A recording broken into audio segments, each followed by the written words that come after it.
tombé là-dessus et ça m'a vraiment, mais alors vraiment, ça m'a fait rire. J'ai trouvé ça vraiment drôle, et même sympathique en fait, tu vois? Donc je te laisse regarder. Bien évidemment, vous êtes venu avec une kippa bleu, blanc, rouge, Oui. c'est ça? Ce qu'on appelle la kippatriote.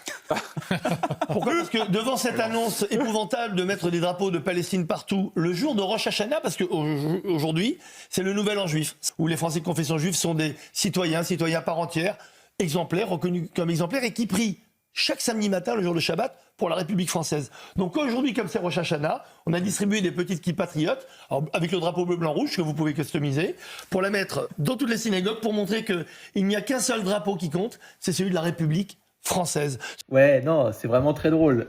C'est plein d'humour. Moi, j'aime bien quand il y a de l'humour dans la politique comme ça parce que, effectivement, la France, c'est une chance pour la personne qui arrive en France et qui veut contribuer au patrimoine français, qui veut contribuer au fait que la France puisse évoluer. Le problème, c'est qu'aujourd'hui, moi, je suis désolé, mais on a l'impression de se retrouver plutôt en Franlistine, par exemple, avec l'autre maire socialiste de Saint-Herblain qui a, par exemple, mis un drapeau de la Palestine sur un monument aux morts. Un monument aux morts avec des Français qui se sont battus pour la France, qui sont morts pour la France et qu'on respecte avec le drapeau d'un autre pays. Mais où est-ce qu'on va en France? Où va-t-on en France? Là, c'est de l'idéologie pure. Hein. Il n'y a pas d'économie, il n'y a pas de politique ou quoi que ce soit. Là, c'est de l'idéologie pure que je te dis. Mais où va la France? On a l'impression, dans certaines parties de la France, d'être autre part. Et